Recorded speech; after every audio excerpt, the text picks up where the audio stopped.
Welcome to another episode of Prescription for Life. My name is Linda Gallick. I'm the health and well-being consultant in the Bellin region of Amplify Health. And I am also joined with two of our therapists from that region, Hannah Bauer and Michaela Vandenboom. Hello, ladies.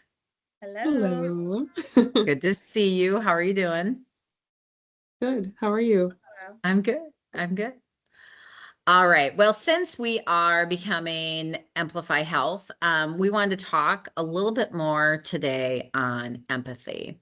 This also comes after our previous episode where we were talking about social media, and there's kind of some connection between social media and maybe us taking some time to learn about empathy and how we can have some impact in terms of empathy. So I can't help but notice, ladies, when I go on social media platforms and somebody might, I might be researching something for a vacation, or I might be on a board in my local community and somebody asks a question.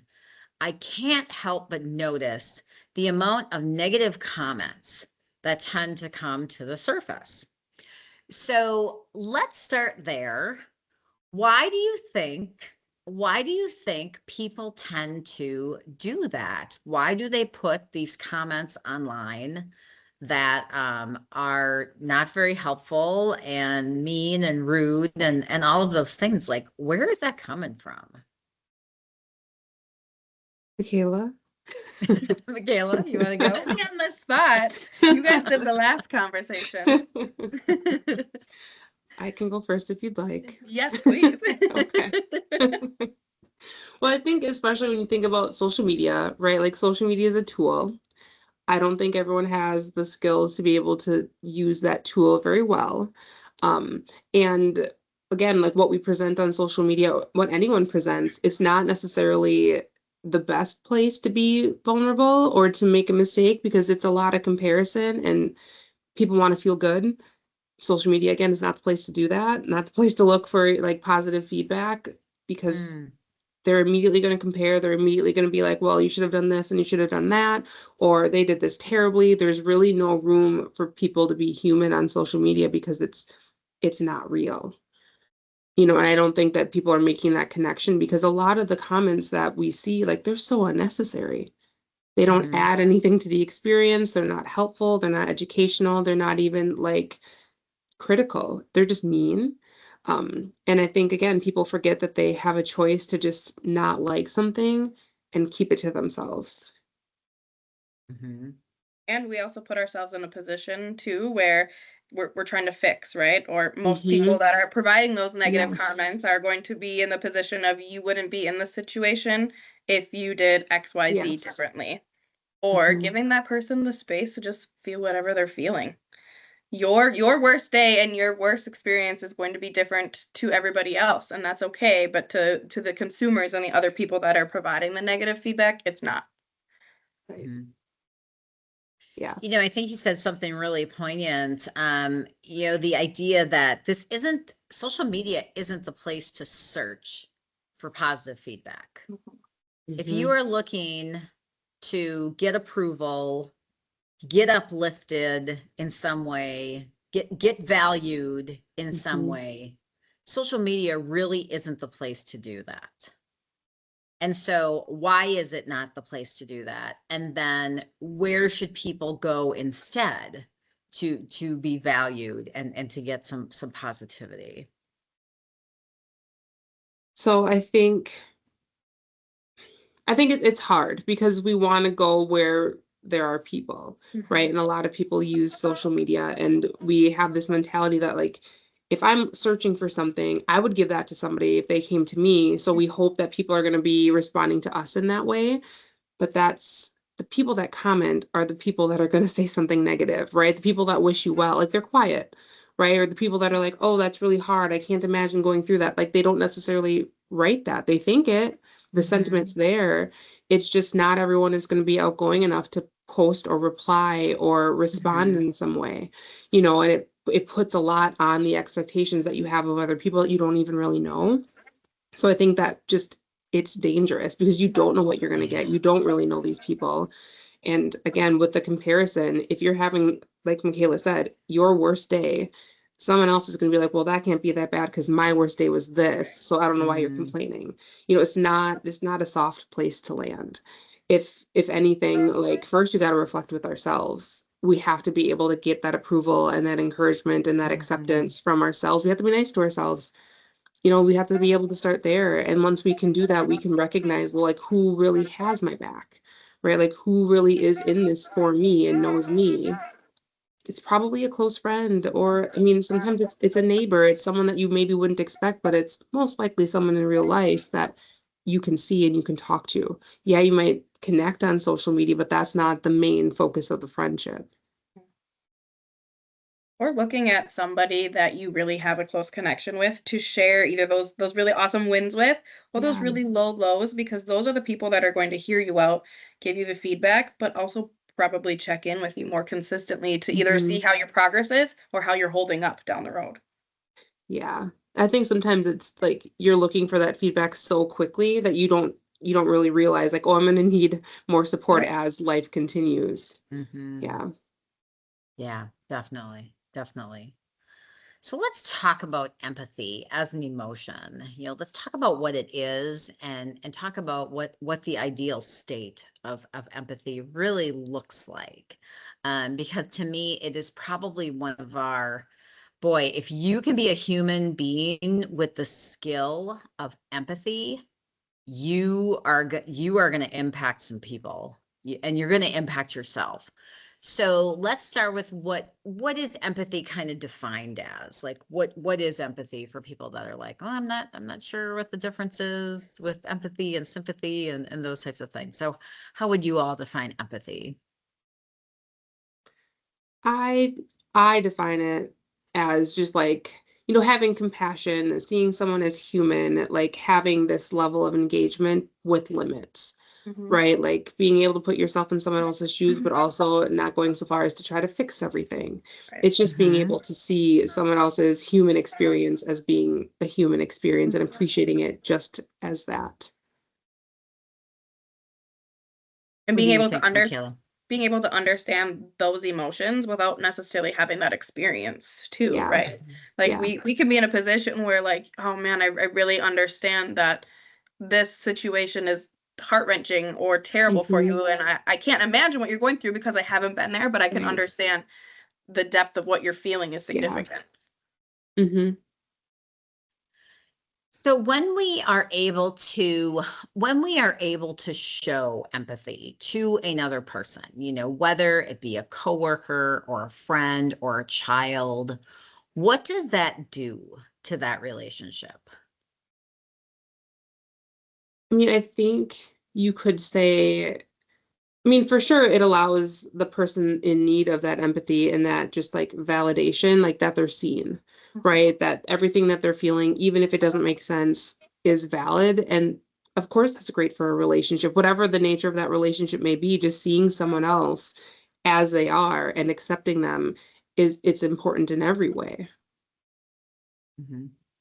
Think it allows us to just be human too, right? Like we're Hmm. no matter what our backgrounds are, we're all human and we all go Hmm. through things. And to be able to understand that this person could be in a very vulnerable state, but they're still able to show up and do their duties or get through the workday Hmm. if you can Mhm. provide some of that empathy or even just that encouragement too along the way.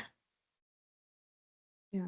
I think that just as a society and we're here to talk about mental health moments. We're here to bring awareness to mental health. We're here to help people find ways to improve their mental health. We want people to keep their mental health as top of mind, as a priority of something to pay attention to and work on.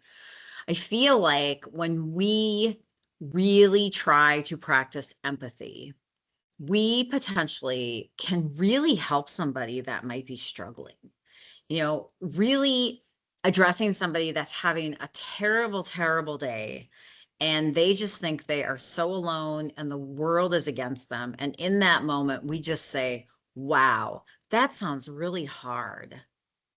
Just having that human moment with that person, you are helping them. You're helping Hmm. them in terms of their mental health.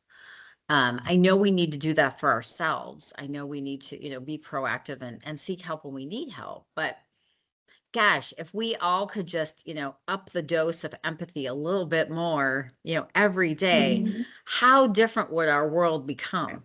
So rather than, you're in traffic and somebody ahead of you isn't moving fast enough, or they didn't put their turn signal on or whatever, rather than getting mad about it, what if you go to a place of empathy? What if you go to a place of empathy and you start to ask yourself, well, what's going on with that person really? Is somebody sick in their family? Did they not get a good night's rest last night because they were up all night with their baby? Did they notice that they're losing their job? I mean, you just never know what's going on with people, but you put yourself in this place of empathy, like what a difference that could potentially make, right? So how do we start to do that? Like, I want to start like this movement, like this empathy movement of, I don't know, we need like a fun tagline or something like stop and choose empathy or something. But one of the taglines that we have here at Amplify Health is a little bit of empathy changes everything. And I think that is a really powerful tagline to think about, because obviously when people are in a healthcare situation, which often that's what we are going to see our patients for, a little bit of empathy really changes everything. But how about for us just in our regular, day-to-day experiences? I want to ask both of you, like, have you seen this play out? Like, have you seen a patient that was shown empathy and that really did impact them, in a positive way, and it really did help them in terms of their mental health? Can you think of any scenarios on that? Michaela, you're shaking your head. I'm just thinking in a lot of different situations where maybe, I mean, I've had a number of patients that have seen other providers in the past, and they give them like suggestions on how to fix things or how to do things differently. And that's not necessarily what someone might be always but maybe they just want the space, right? The space to be able to come in and be vulnerable and have someone just sit with them in that feeling, because we can't change whatever experience they went through. We might not be able to change whatever is going to happen in the future, but just allow, like you said, to sit with them and say, man, that must have been really hard. It costs zero money to be kind to somebody. And I love what you're saying there too, Michaela. So often we go to the place of fixing it. We just want to fix people. Somebody is sad, somebody is crying. Oh, let's just fix it. What if we did this? What if we did that? And we actually do that person a disservice, right? Like it's better to just sit with them in that moment. Maybe they just need to vent about it. Maybe they just need to cry about it. And just be with them in that moment. What do you think, Hannah? Have you seen that play out as well? Yeah, I mean, it's almost exactly what Michaela said. Like, people just need the space to feel their feelings, to recognize that not, being sad or disappointed or hurt, they're not bad feelings. They just inform us as to what's happened around us or what's happened to us. But people don't need to be fixed, right? They just need like support or direction as to like where to put those feelings or how to cope with them. Especially with kids, like they need to learn how to feel their feelings, because not every feeling is going to be wonderful. There's a lot in there. And just, some of what I hear from kids is with their teachers, if they're having a bad day and their teachers are just like, oh, that's fine. You can have a bad day. Like, let's take your test a different day when you can really like show up and be present. That's huge. Most kids don't know how to they don't know how to react to that, because they're not expecting it. They're expecting to have to do something when they're not their best self. But like, even just that shift of you look like you're having a rough day, or you look a little off. Let's just take your test tomorrow. Not a big deal. The test is still going to be taken, but that's just that acknowledgement of, I am having a hard day. The people that are, in charge of me and care about me, they see me, and that's okay. There's nothing wrong with me. I always like to remind people too that, this is where we can also be powerful in the workplace. We can notice when somebody seems a little bit off. We can take the time to ask them the question. And if they are having a bad day, maybe this isn't the best day for the meeting, or maybe this isn't the best day to hash out this project. Maybe this person is experiencing something and they need to delay it a little bit. And we as human beings can have that compassion And if it's something that can be moved, maybe we can be flexible in that way and just show empathy in that way. Like maybe it just isn't the best day for them to be working on this. And then ultimately it might not be the best project, that it won't come out real well either if people aren't really in a place to deal with it as their best selves. So yeah. I always remind people that most of the decisions we make and most of the stuff we encounter, like, it's not high level, like it has to be done immediately or the world will fall apart. Most things can be moved and changed. It might be difficult, might be cumbersome, but eventually it'll be fine. And that's like ultimately, again, that's a huge act of empathy, just recognizing we're all human. The time is going to pass anyway. Like, why wouldn't we try to reschedule something so we could be better versions of ourselves? If it's a day, if it's a couple days, like, what is that? If things are going to end up better than they would have otherwise. Did either of you or both of you see the movie Inside Out 2? Inside Out and then Inside Out 2? Yes. Yes. Oh my gosh. If you haven't seen that movie, like, see it. It's so nice. Have your kids see it. Watch it as a family. Yes. It's like so funny and so impactful all at the same time. Like, just speak into the idea of there are emotions, some are good, some are bad. They play together. They have us do different things. And that doesn't mean there's something wrong with us. Right. Yeah.